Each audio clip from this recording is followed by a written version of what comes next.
There we go. And Katie, I'll let you introduce yourself, and we can let you take over. There we go. Lovely. Well, thank you so much, Jill and Reminds, for inviting me to come and present today.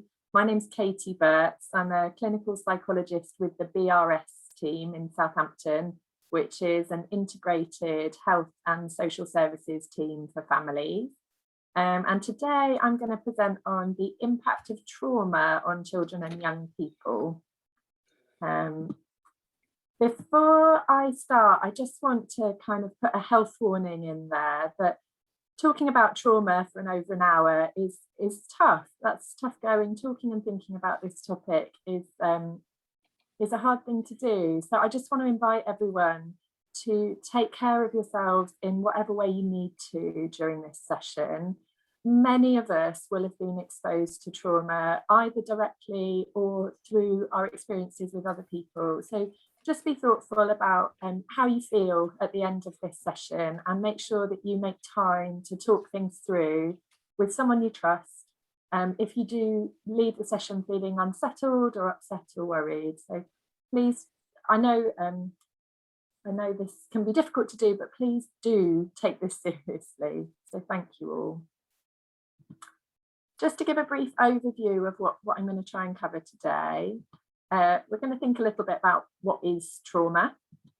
We're going to talk about some of the common reactions to trauma in children and young people. We're going to think about PTSD and what that is. We're going to talk about what makes you more at risk of developing PTSD and what can protect you against developing PTSD. We're going to think about the potential impact of trauma on children's development. And we're also going to recognise the potential for post-traumatic growth and think a bit about that together.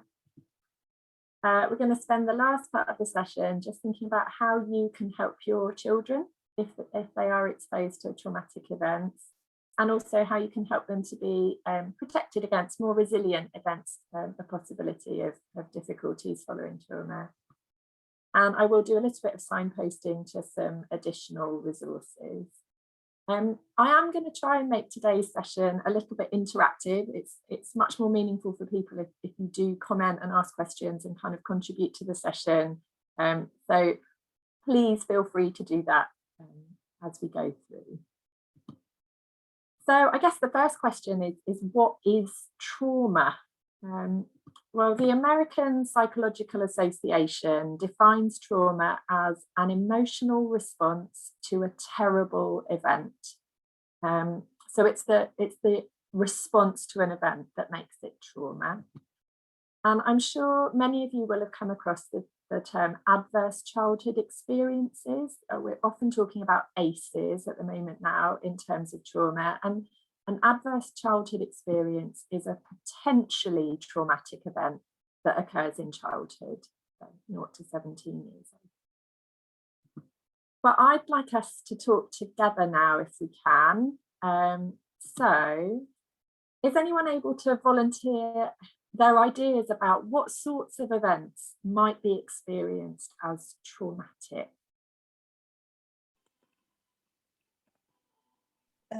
Bullying? Yeah, I think that's definitely a good one. Yeah, bullying. For my son, it was just going to school. He found that incredibly traumatic, just actually going into that school environment. Absolutely, yeah. I would second that. For my son, it was very much going into school and not having his needs met every day for an extended period of time. Certainly caused him trauma. Mm-hmm. Yes, we've got in the comments, Tasha said parents' divorce. Yeah.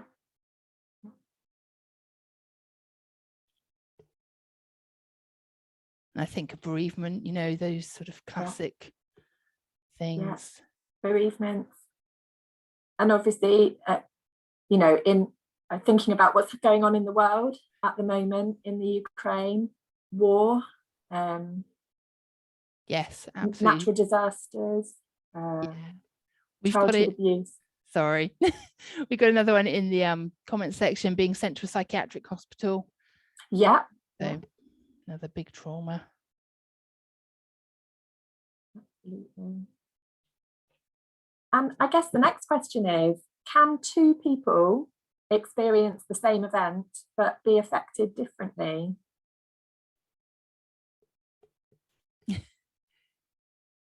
Yes. Yeah, I totally agree. Sure. I mean, I think it was brilliant that you gave the example as a group of going to school, because obviously children's experiences of going to school are all so different, so different. And for some children, it can be a really positive experience, and for others, it can be traumatic. So I think that's a great example.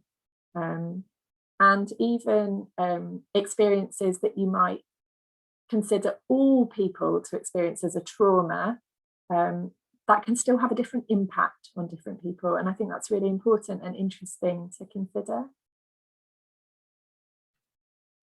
Okay. Did anyone have any other comments on that question about two people being affected differently by the same event?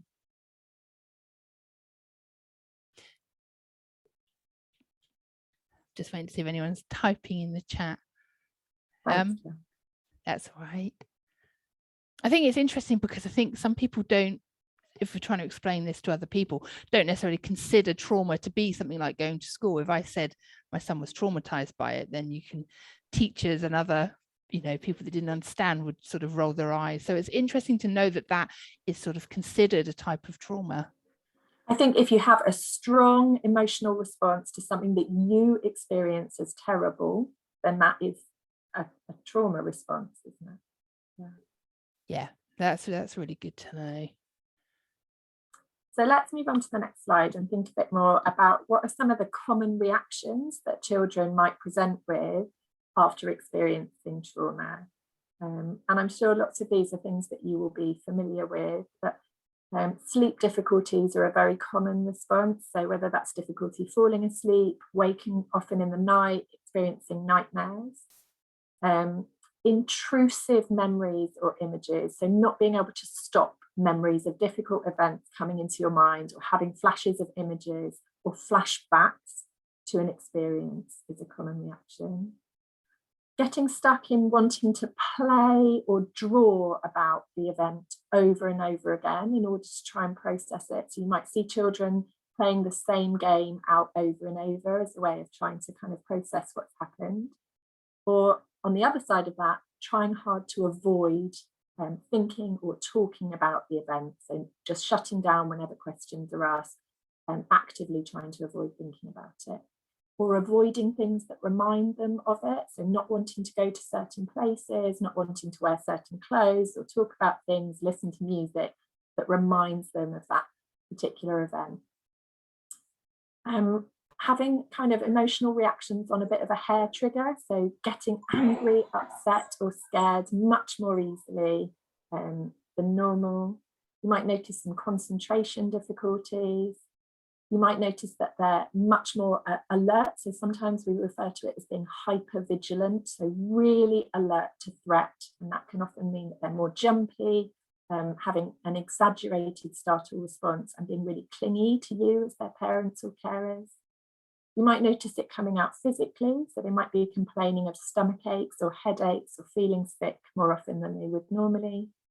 Or there might be any other change. So you might just notice that something is different in their mood or behaviour, and that could be a reaction to the trauma. Thinking in kind of psychiatric terms, does anyone know what PTSD stands for?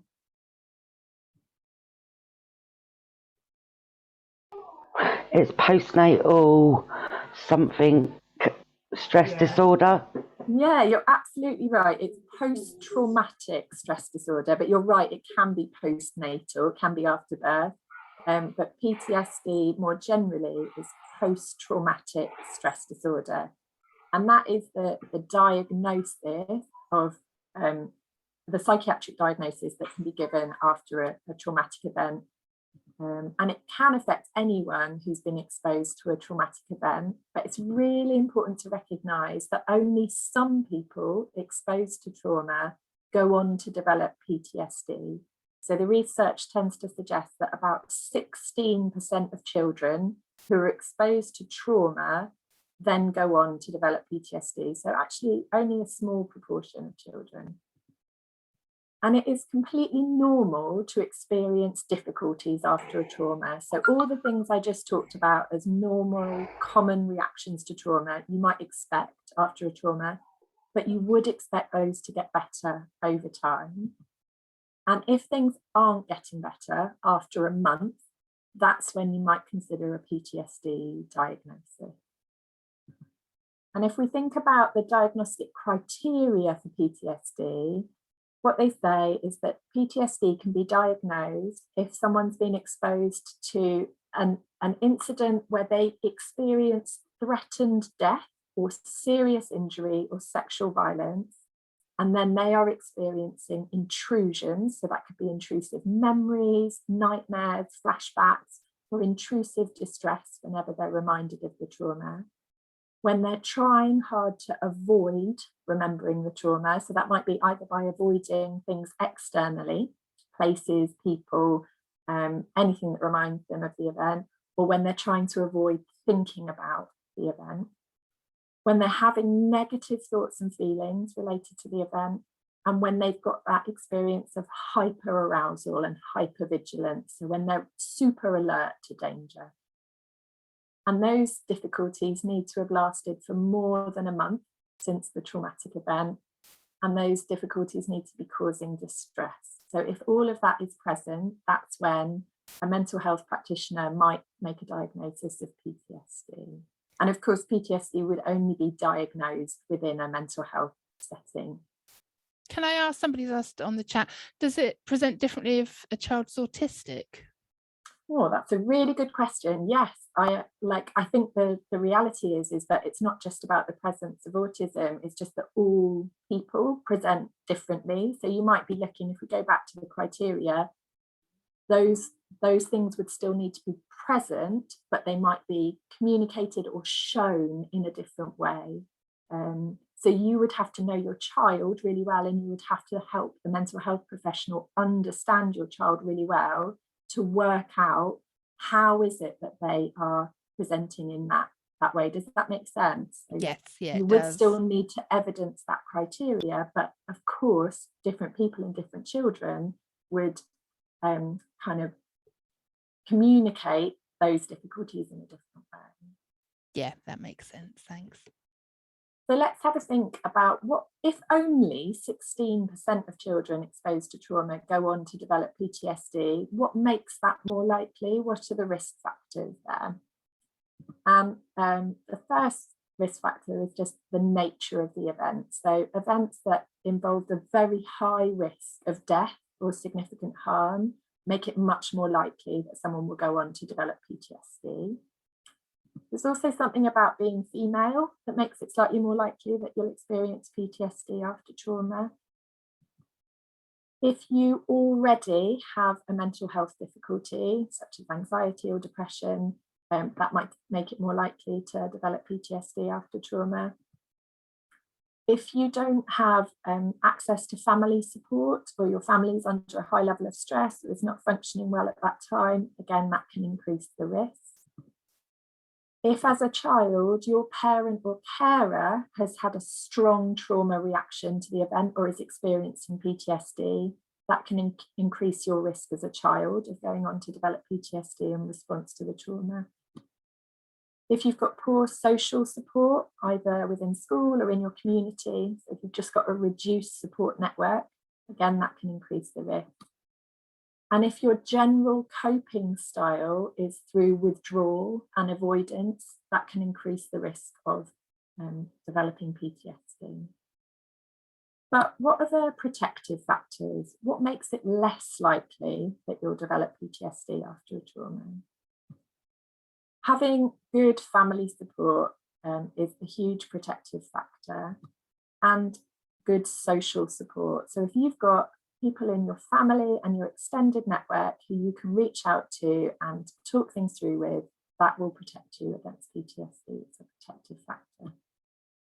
There is a suggestion that higher intelligence reduces the risk of developing PTSD. And I think that links into this next point, that if you have the opportunity to talk things through and understand what has happened to you, that reduces the risk of you having PTSD. So I think if you've got higher level cognitive functioning that makes it easier for you to put things into words and make meaning out of what's happened, that's a protective factor. If you've already got good mental health, so if you have positive beliefs about yourself, other people in the world, that's a protective factor. If you've got a good level of emotional intelligence, so if you find it easier to understand and express your emotions, then that's a protective factor against PTSD.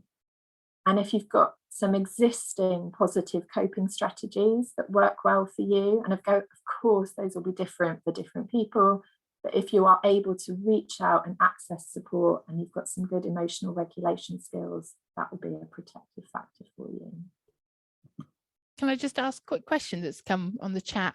Question. Is that could males be masking their PTSD more because they're sort of brought up not to show their emotions so much? Is that a possibility? I think that is a definite possibility, and that we often see, I think it's a really good point, because we often see female as a risk factor for lots of different mental health difficulties, don't we? And there is often that suggestion that women are, it's more socially acceptable for whatever reason for women to be open about their struggles, their emotional struggles.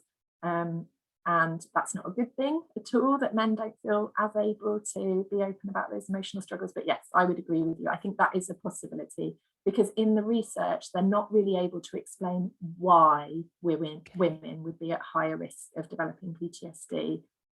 So like that comment suggests, is it actually just about masking in men, or feeling they're not able to say?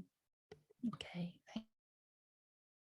So the title of this workshop was How Does Trauma Impact on Children? And so I wanted to put a slide in about how does it impact on child development? And I guess having just gone through all those risk and protective factors, it's important to recognise that there's no clear answer to this. There's no straight line from trauma to child to impact, because the answer depends on lots of different factors. It depends on the type of trauma or traumas that a child's been exposed to. It depends on the age that the child was exposed to those traumas. It depends a lot on the family and the environment they're living in. And it depends on all those other factors, the risk and protective factors we were just discussing. Can I ask, sorry, another question come up in the chat? I'm sorry to keep interrupting. Tammy said autistic people sometimes have poor emotional intelligence and poor emotional regulation skills. Does this therefore make them more susceptible to PTSD? Yes, I think it does, actually. I think we have to acknowledge that children that find it harder to understand and express their emotions are going to be at increased risk. It doesn't mean that they'll definitely develop PTSD at all, but I think it means we need to be more alert to the fact that they're at higher risk.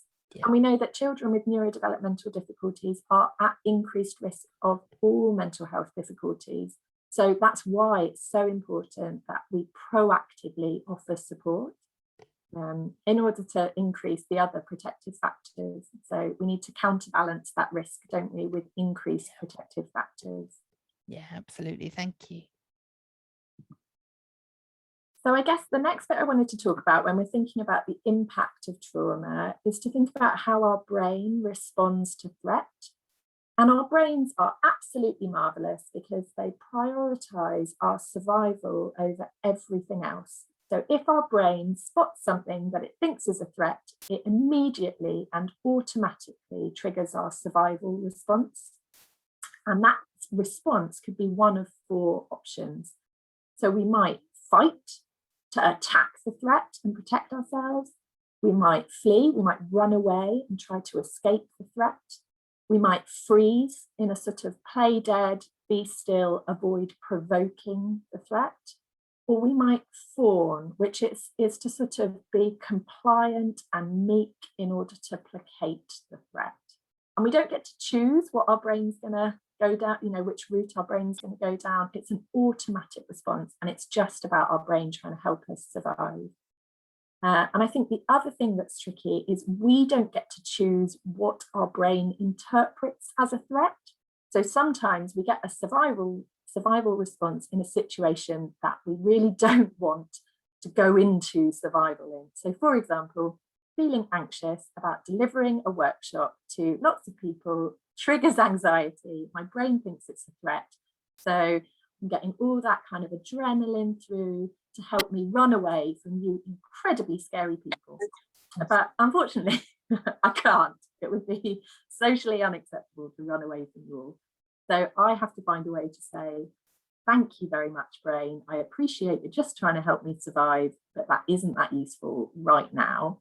And I need to try and do things to calm that survival response and say to my brain, it's okay, we're not going to die.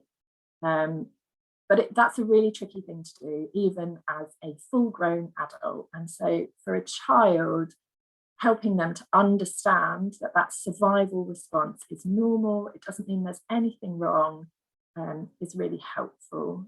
And then sort of teaching them methods to be able to cope with that survival response and to calm themselves in those moments.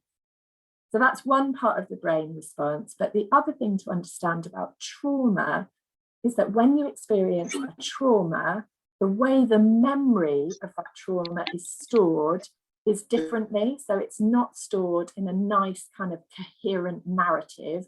It's often stored in a really fragmented way.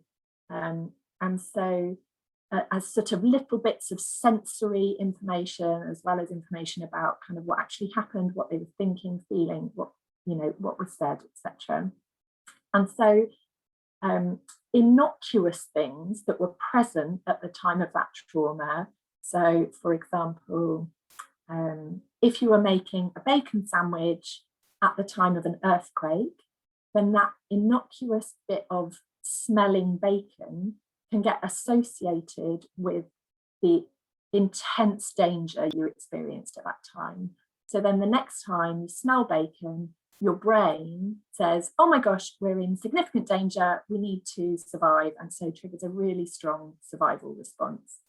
And that can be true in lots of different kind of trauma experiences. So you might notice that people that have been in car accidents get a really exaggerated startle response every time they see a red car, for example, because it was a red car that was involved in the accident with them. You might see people who are triggered by particular words, facial expressions, items of clothing, pieces of music. And what can be really, really upsetting is often people don't know what it is that is triggering their survival response because they haven't had the opportunity to put that trauma memory into a coherent narrative and truly understand what happened. They've still got these fragments of memory floating around in their brains that can trigger a sense of threat at any moment. And that can make you feel mad. It can make you feel crazy, that you have no control over when you suddenly become overwhelmed by fear. And so helping people understand that they're not crazy, they're not mad, it's their brain's understandable reaction to trauma. It's just their brain trying to keep them safe, because their brain believes that every time they are exposed to that kind of piece of information, it means they're in danger, so they're trying to keep them safe. And it can be useful to understand it as like a faulty smoke alarm. So we don't want to get rid of the smoke alarm because we need to know when there's a fire. We want our brain to tell us when we're under threat and get us ready to survive that threat. But what we don't want is for our smoke alarm to go off every time we're making toast, because that's just very annoying. So we need to kind of retune the smoke alarm so that it is only going off when we're truly under threat. Does that make sense? Yeah, that really does.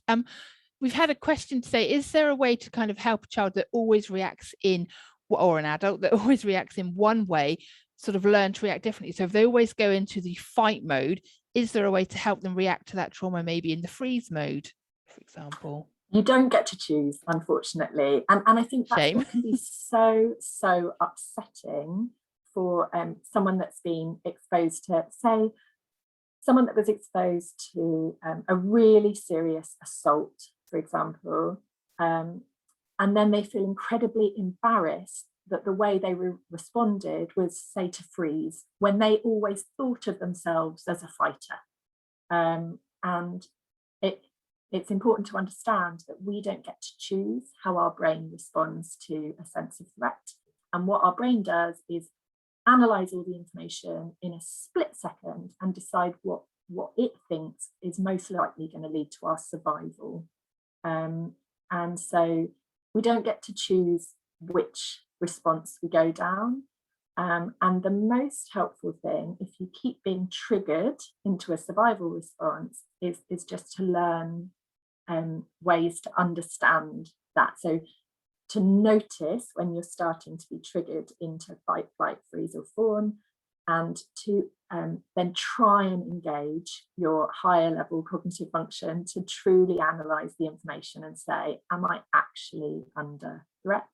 So grounding exercises, taking deep diaphragmatic breaths, noticing what's happening in your body, and then trying to make conscious decisions rather than that unconscious survival response. But often, if you're a child, what you need is for those people around you to help you do that. Because if you're getting triggered into fight or flight very easily, it means you probably need some support from your network to make the environment less frightening for you. Does that make sense? Yeah, no, absolutely. Yeah, that's great. Thank you. And hopefully a bit more of this presentation will help us think about some of those things as well. So let's think a bit more about children's brains more specifically. So we know that our brains develop fastest in the first kind of 2 years of life. Obviously, luckily, our brains keep developing. They're saying now well into our 40s, which is great. When we're first born, those higher human functions like social and emotional intelligence aren't yet online. Our brain is completely focused on survival. And it's our early life experiences which affect which connections in our brain are made. So we kind of grow to suit the environment into which we're born, which is a brilliant thing, because obviously it makes us highly adaptable as humans. But it also is an important thing to recognise, because obviously the more often a brain connection is used, the stronger that gets, and the more likely it is that that is your kind of default connection. So if you're a baby who is raised by a responsive, caring carer who is regularly soothed, then those pathways in your brain of being calm and soothed will get really strong. Whereas if you're a baby who grows up in an environment where there's a high sense of threat and you are not soothed and you're left in a state of alarm and stress over extended periods, then those pathways, those stress and sort of survival pathways will get much stronger. And that might be more likely to be your default kind of position. So, with that in mind, can we think together about what happens if a child is regularly exposed to trauma? What do we think if a child grows up in an environment where very regularly there is a sense of direct threat to them? How do you think that might affect their beliefs about themselves and other people and the world?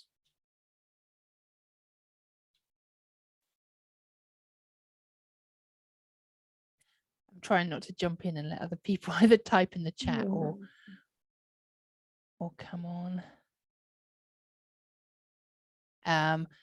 Tash, oh, now the chat's lighting up. Low self-esteem, and everyone could be a threat, so they perceive everybody to be a threat to them. That there's nowhere safe. It changes their pathways. Yeah, absolutely. Negativity. Yeah, they don't feel safe anywhere. They don't trust anyone. Yeah, trust coming up a few times. They're not trusting. Yeah, I'm going to go on to that. So relationships, absolutely, I agree. It's really hard to trust that other people will be caring and look after you if that hasn't been your early life experience. Any ideas about how it might affect physical health?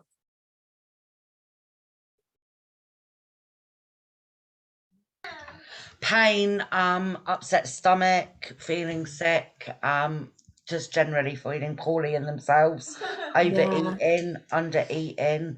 I've Yes. done coping. I've done the post-traumatic stress disorder course in adults through Steps to Wellbeing, and I've literally pulled all my paperwork out now, online to use to refresh my mind. But I believe my child has PTSD. I know I have it.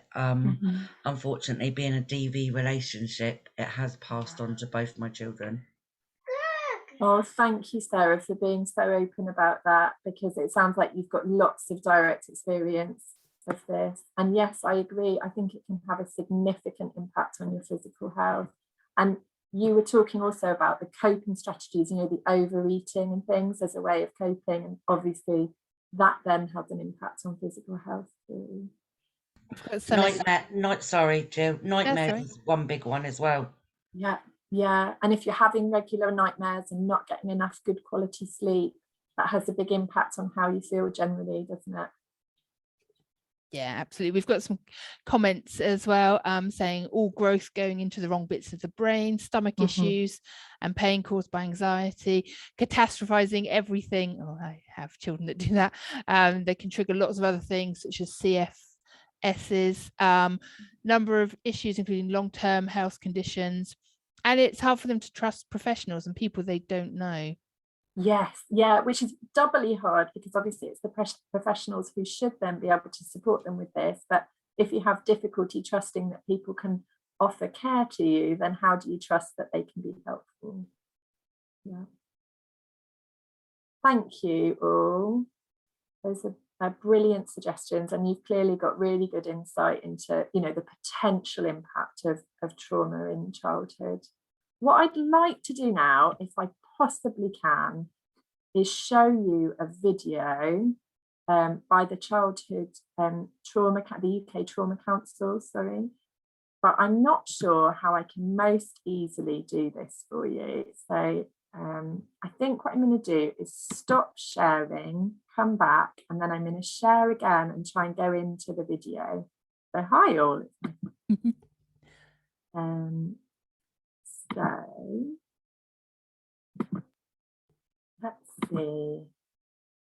Now, what I'd like you to do is tell me if you can hear the sound on this video. Okay, once it starts.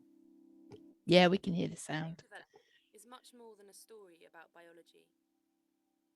From the earliest years, relationships with others play a key role in shaping how our brain grows and develops.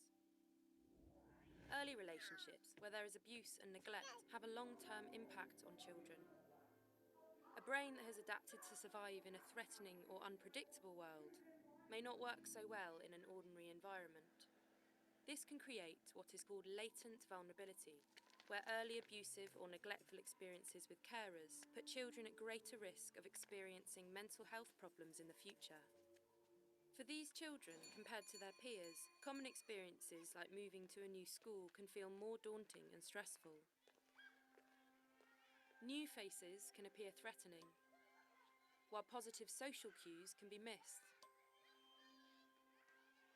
It can be harder to negotiate new social situations and learn to trust new people.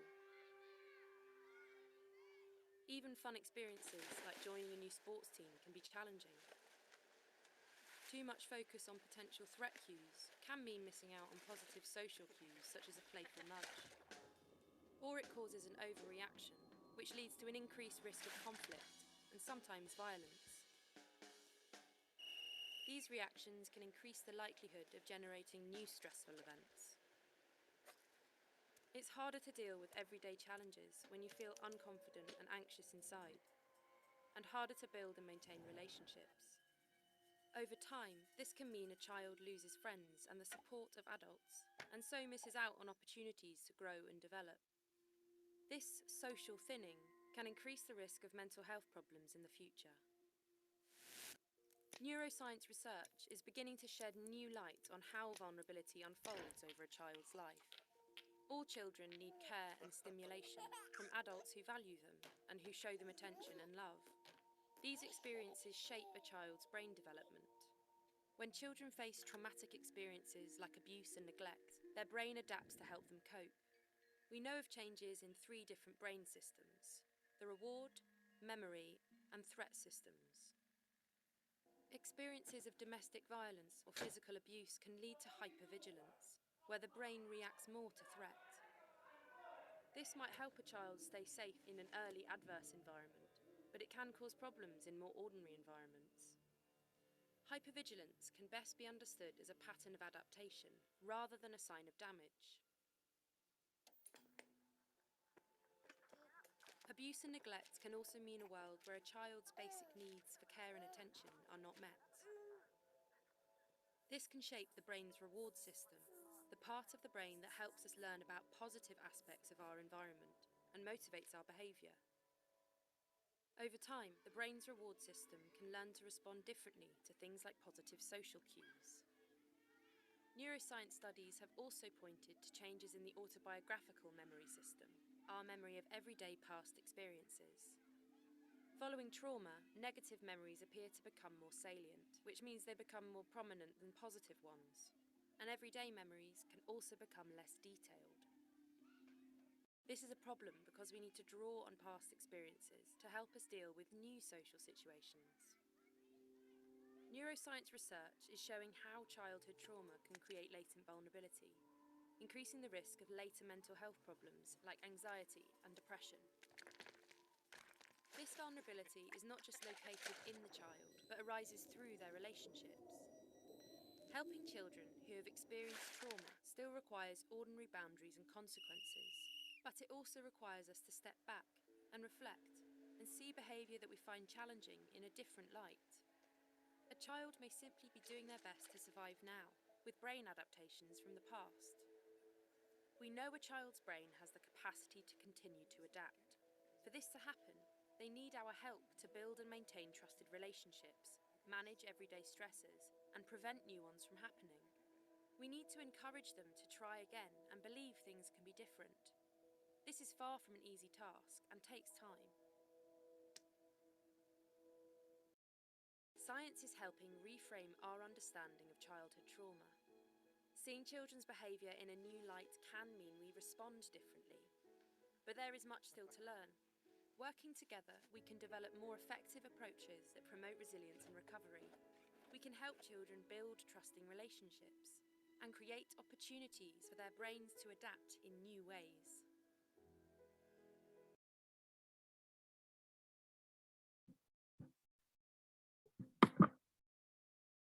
Hi. I'm going to go back. Powerful film. Yeah, it is, isn't it? It is.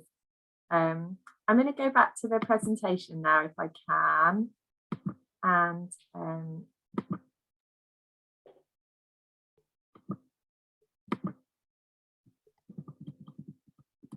just think about, do people have any comments or questions on that film? My first thought personally was the guilt you automatically feel for me as a mother that may have put my child in those situations. I know that's not kind of what we're talking about today, but I think it's important to kind of recognize that so many of us will be immediately feeling the guilt that we were in that relationship or that we put them into that environment. So I think it's great to know today how we can help to try and move past that. Absolutely, Jill. And that was my first thought when I was designing this presentation, really.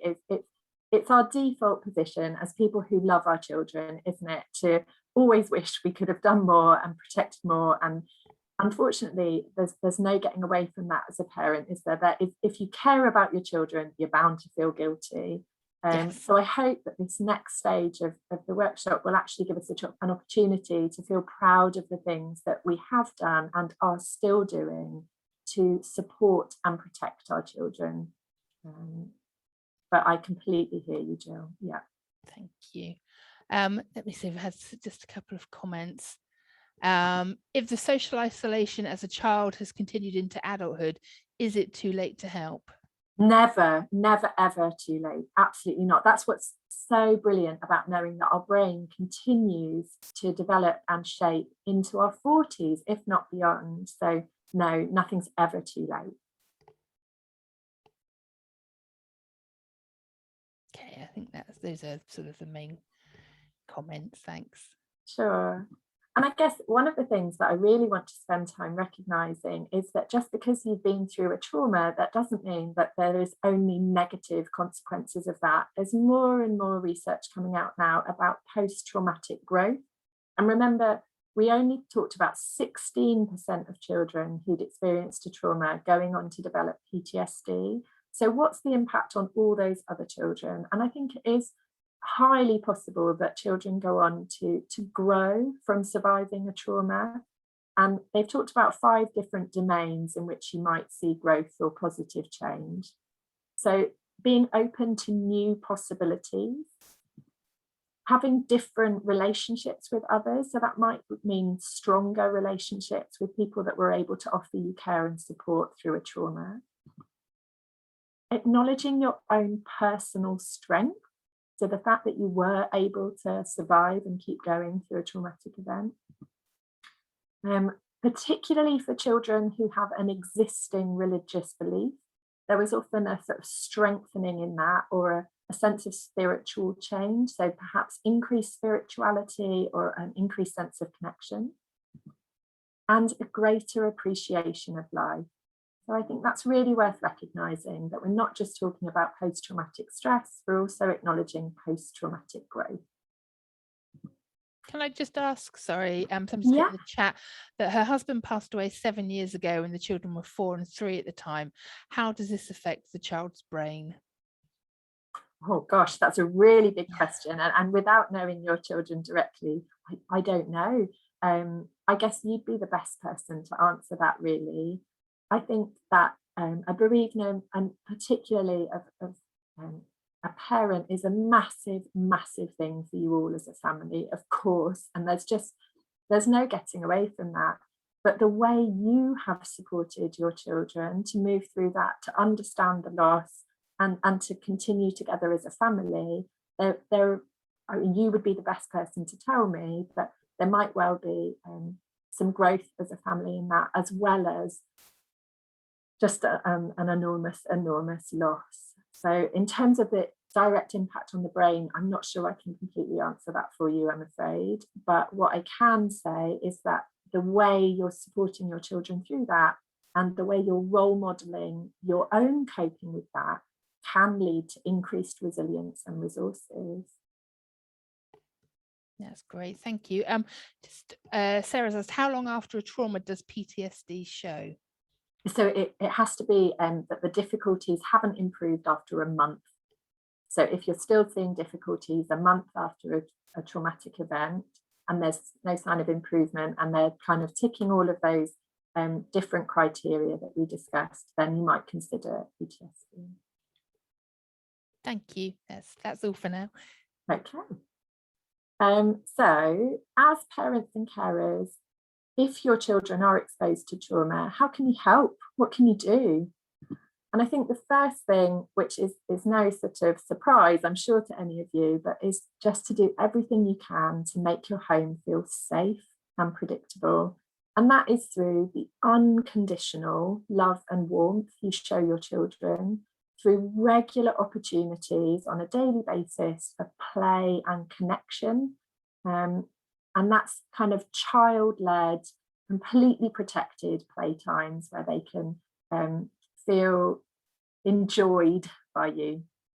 Through having regular and consistent routines and rules, and logical consequences when they do test those boundaries.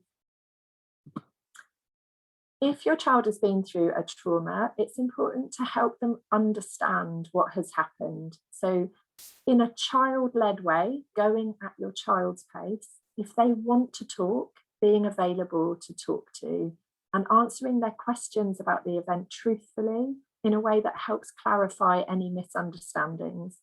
And we know children think that the world revolves around them. So their understanding of a trauma is often that it was their fault, that they did something wrong to make that happen.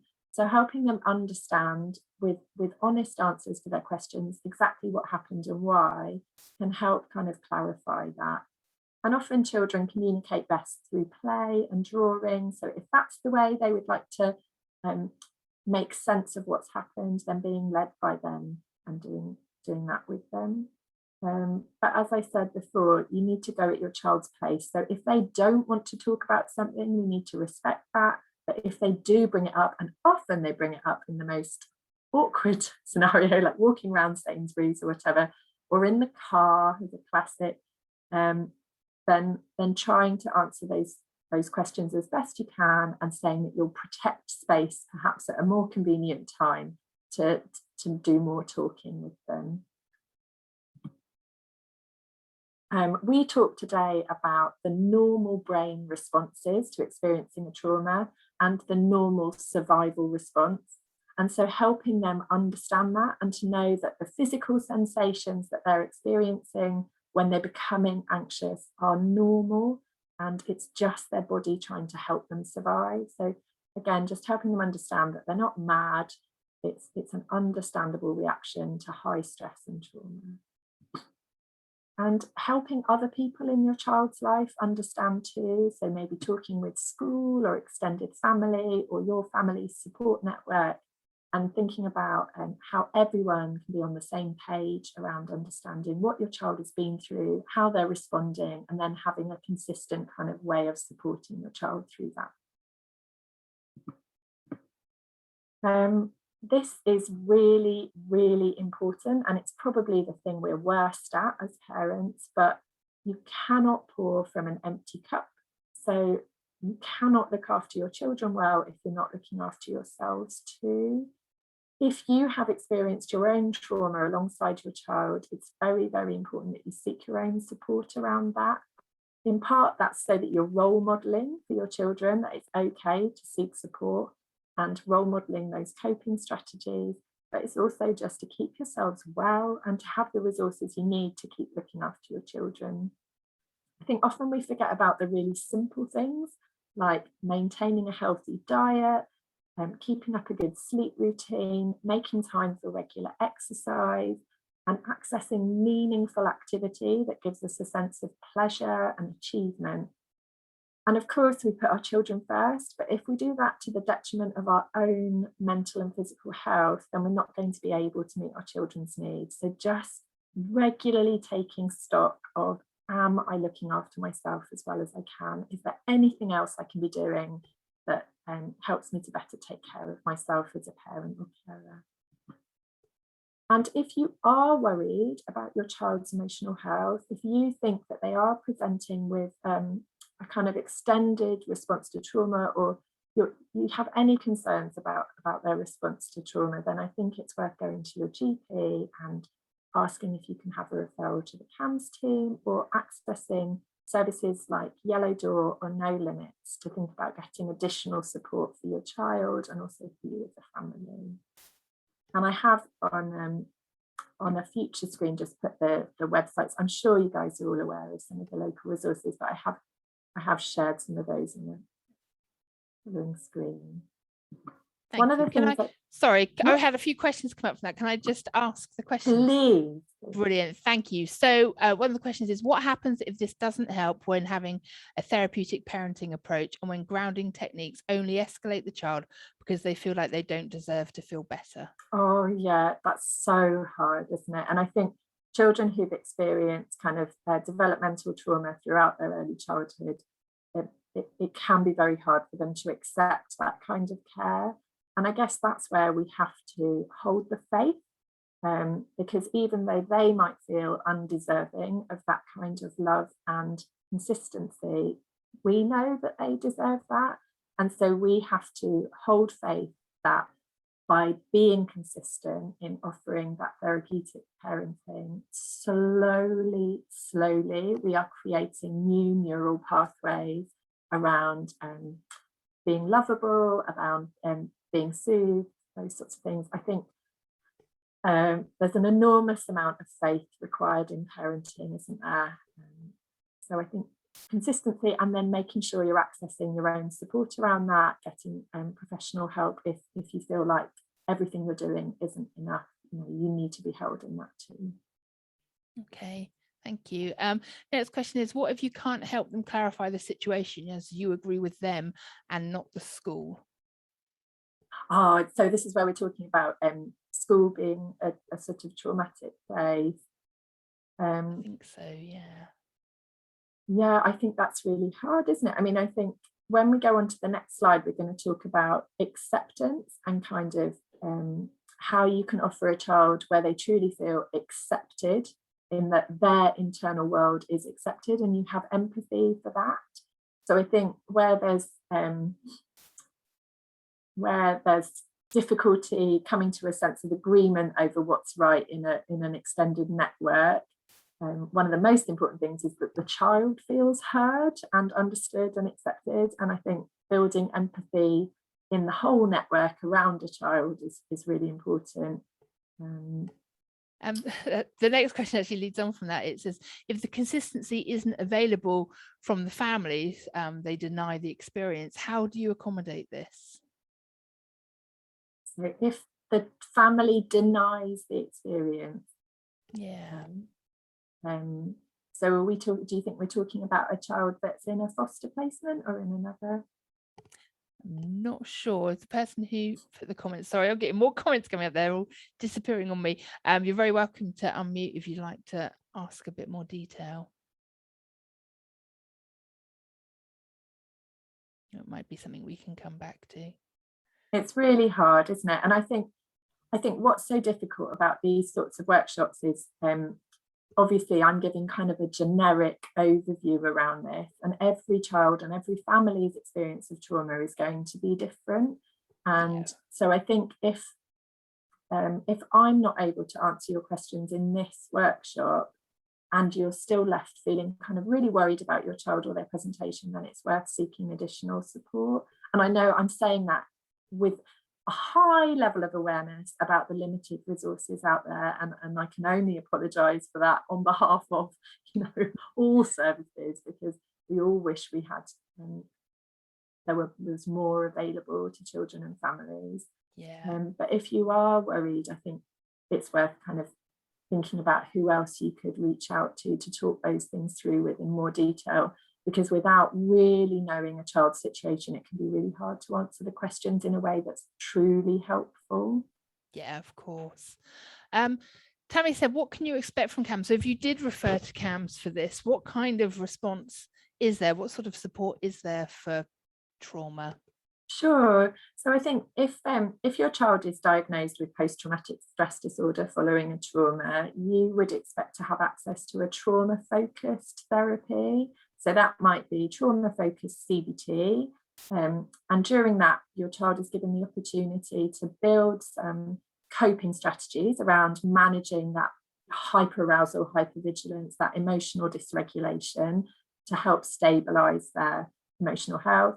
And then if your child is able to, the child's offered the opportunity to form a narrative around what's happened. So they'll be supported to talk through the trauma in order to, we talked about that fragmented memory. It's about trying to put that memory into a coherent narrative where they're able to make better sense of what happened, and develop a less upsetting narrative around what happened, so to truly understand, and then hopefully experience less distress around that and be able to live their life fully again.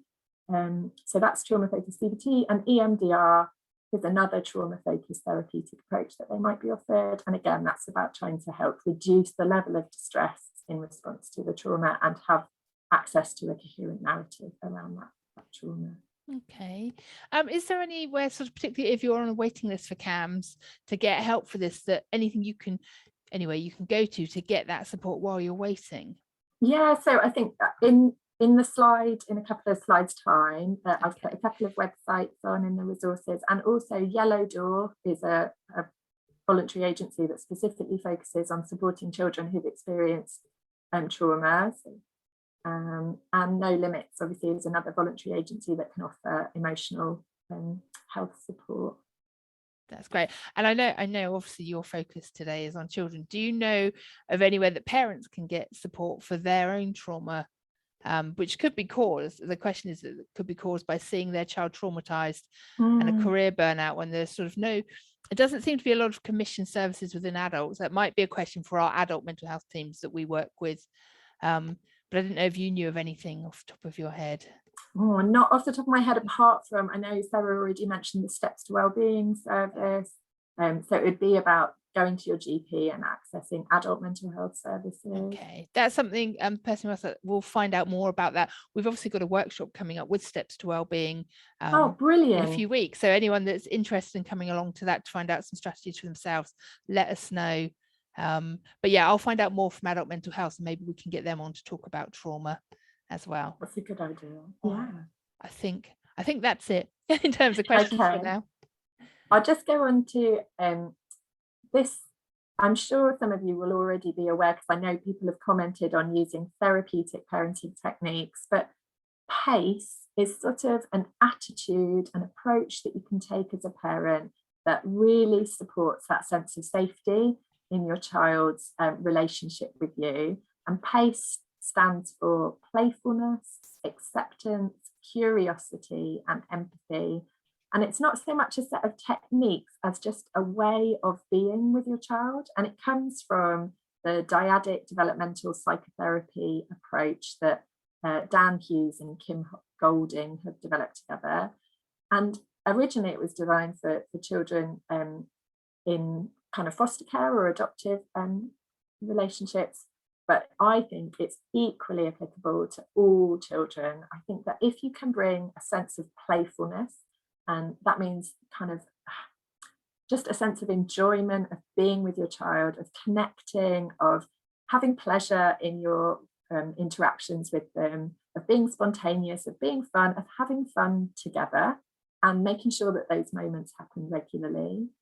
If you can demonstrate acceptance for their internal world, and I don't mean accepting all their behaviours, because goodness me, a lot of children's behaviours are unacceptable, but the underlying emotions that are leading to that behaviour, they're kind of, when they're saying, I hate you, or I hate school, or I hate myself, even though you might not agree with how they're feeling, it's really important to demonstrate acceptance for their internal world, for their feelings, and sort of showing that you are able to accept that that is how they're feeling. And then being curious about what is going on for them as a child, and being open to where they might lead you in that. So spending time, showing that you're available to learn more about what's happening for them, and then demonstrating empathy for that. So really getting down into the emotional hole with them rather than looking down from above. I don't know if any of you have seen the Brené Brown video, YouTube video, about sympathy versus empathy. It's an excellent explanation of what empathy is, and I'd really recommend it. But empathy is about really being with them in that feeling.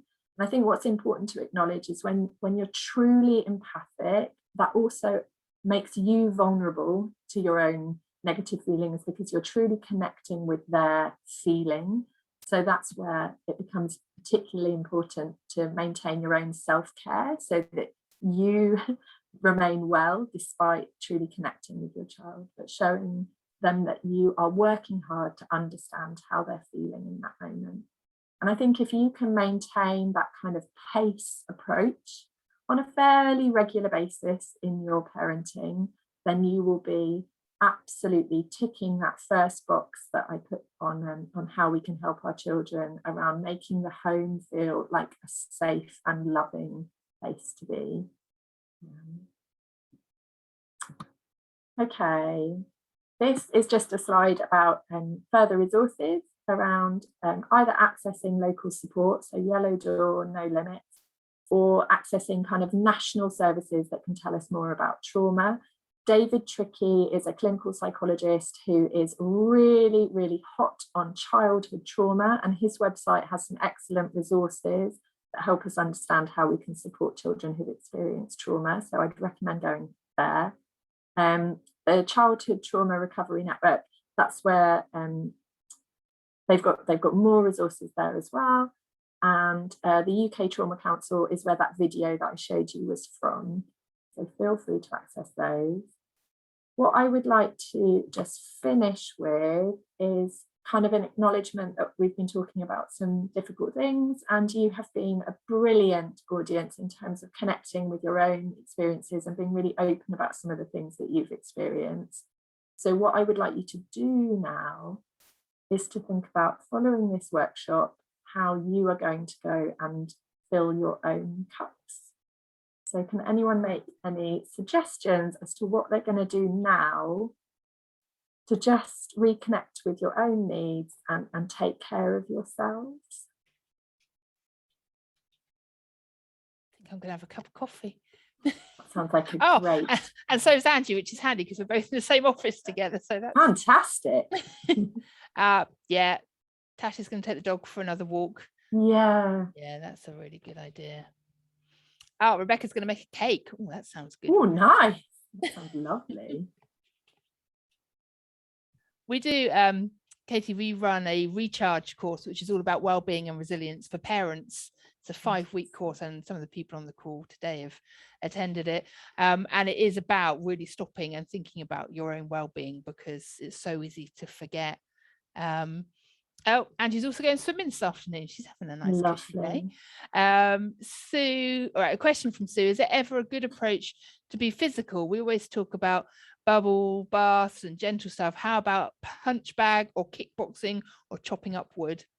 Absolutely, absolutely. I think kind of that whole body experience stuff is really important. And I know lots of children benefit from that strong physical activity.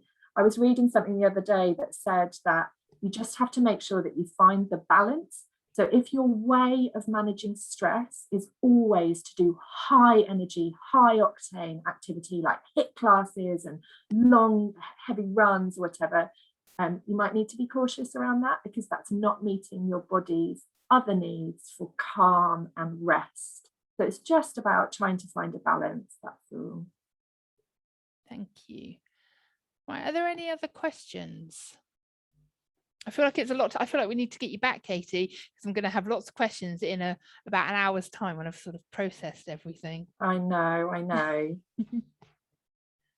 And I'm so sorry, because I really recognise that a workshop like this is such an enormous topic, and it's just so it's so personal as well. You know, everyone's experience of difficult life events is different, as we've touched on today, and so it's very hard to deliver a workshop that truly meets everyone's needs.